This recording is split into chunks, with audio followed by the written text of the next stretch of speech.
today. Today, I want to talk about social injustice.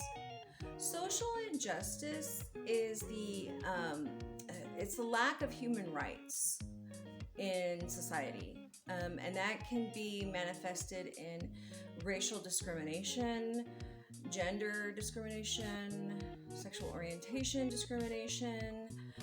But today I want to discuss cultural appropriation. Now, cultural appropriation is making use of another's culture, especially a culture that is a minority, and using it without permission for your own benefit, even if that benefit is to trivialize it and for entertainment purposes. So it's kind of a heavy topic, but I think you guys are savvy enough for it, so let's get into it. Now, this subject is something that is near and dear to my heart, as I am an enrolled member of a federally recognized tribe. I am what you would call an indigenous person of the United States. And I'm pretty sure most of you are aware of our history. Some of you may not be aware, but we're not dead. We're not all dead. Now, the United States government killed most of us, but there is a small percentage of us that are still continuing to survive, and we overcame great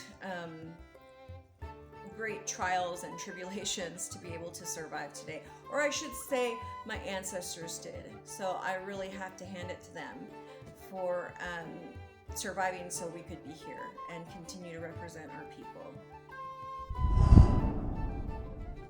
Now, many of you are aware of the term Indian. We have been called Indians since Christopher Columbus came to. He didn't even come to our shores. He actually only made it to, I believe, Puerto Rico or one of those islands. But he didn't actually make it to the mainland of the United States or even North America. So why we're still called Indians is, I don't know. It's a thinker, because we are not from India. And in fact, Columbus and his crewmen were known to be quite drunk, and like a lot of the time. And so they wanted to call us Indians because they believed they were in India. So this little mistake of his continued to haunt us to this day. So please do not refer to us as Indians. I don't want to be known for a drunken Italian man's mistake. For example, the Native American headdress. I can't even wear a headdress, and I was born on a Native American reservation, and I'm Native American. But it would not be appropriate for me to wear that. And so I'm going to give you an analogy. Let's say that I wore a purple heart on a Halloween costume because I wanted to pretend that I was someone from the Vietnam War. And I show myself missing an arm and I wear a purple heart. Many people would be upset about this, and rightly so. Because I have no right to wear that. I did not earn that purple heart, and I am not a Vietnam veteran. So wearing a headdress is similar to that. Now, my grandfather, he can wear an Indian headdress because he was in World War I, World War II, and also another war. I can't remember what it was, but anyway, so he earned those eagle feathers. Each eagle feather has to be earned by a verifiable brave act. It's called counting coup. Counting coup is running up to an enemy and grabbing their necklace and pulling it off, all while the enemy is shooting at you. Or it could be that you save someone's life. That would also be counted as counting poo. And so when you see someone wearing a full Native American headdress, know that that person is basically a superhero. I mean, they've earned each of those eagle feathers. So when I see someone's child dress up as a Native American for Halloween, it does hurt because it trivializes what I hold dear, things that I respect. I respect my grandfather, and seeing someone trivialize what he has rightfully earned, it's painful.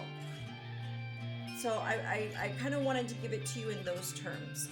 That is, wearing a Native American headdress is painful to those of us who are still living that culture. Now, cultural appropriation can also take the form of a microaggression.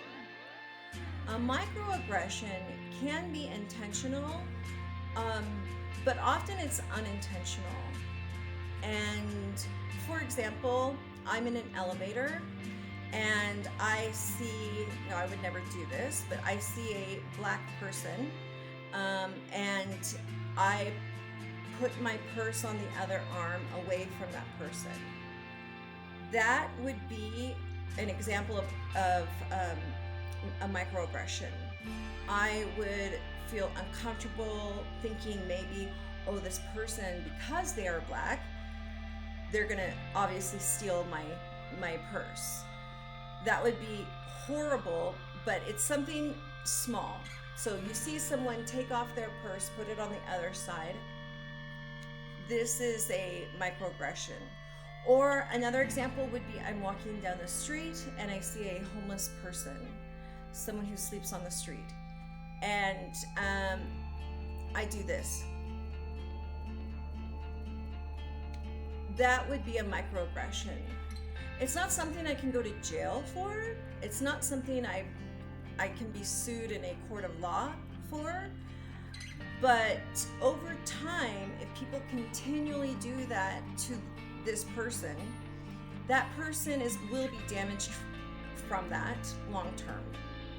So it does have, microaggressions do have consequences when you're considering a lifetime.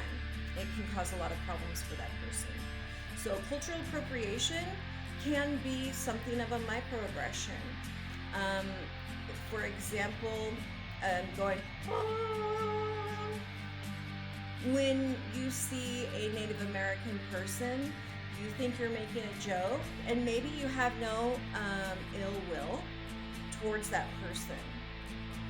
But if I continually see that over and over and over and over, that can be demeaning to me. I may end up feeling like I am being othered. Now, of course, cultural appropriation can involve any number of minority cultures, but it's been going on for a very long time.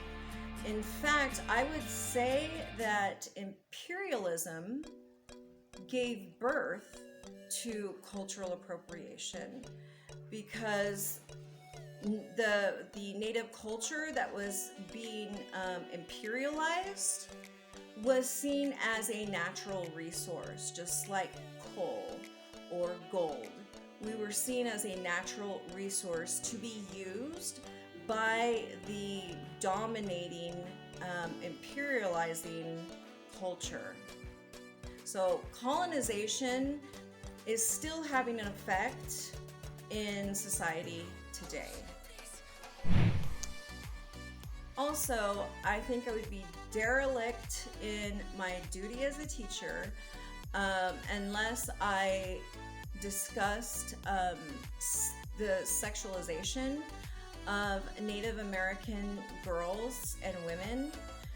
We are 10 times more likely to go missing or be murdered than any other culture, even though we make up less than 2% of the American population.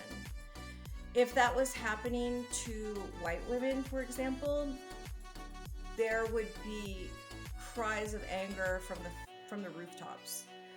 So, sexualization, if you sexualize a group of people, now you can sexualize anything. Sexualize just means you make something sexual that initially wasn't sexual to begin with. So the Pocahontas image of us has done great damage to our image, to our self-worth, and but especially our self-image, especially our image to other people. They assume that we are very, how do I want to say it? That we're very, that we're basically nymphomaniacs. A lot of American men have this wrong idea of us. So that leads to, also the next part, our rape. We have at last count, we have a rape percentage of 84% of us. And I shouldn't say just rape, but sexual assault. So 84% of Native American women and girls have been sexually assaulted. So there are deep ramifications to cultural appropriation when it comes to sexualizing another culture. I mean, I've seen this also exhibited in, for example, the Asian culture. Doesn't matter what country it is, the American people, not all of them, but a great percentage of them, see Asian women as the seductive geisha. And that's reflected in movies and books, aplenty.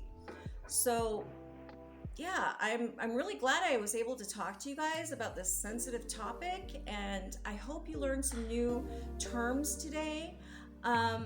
So I will leave all these vocabulary words in the description box. And remember, I'm available for tutoring on Amazing Talker. Hope to see you guys again in the next video. Bye-bye.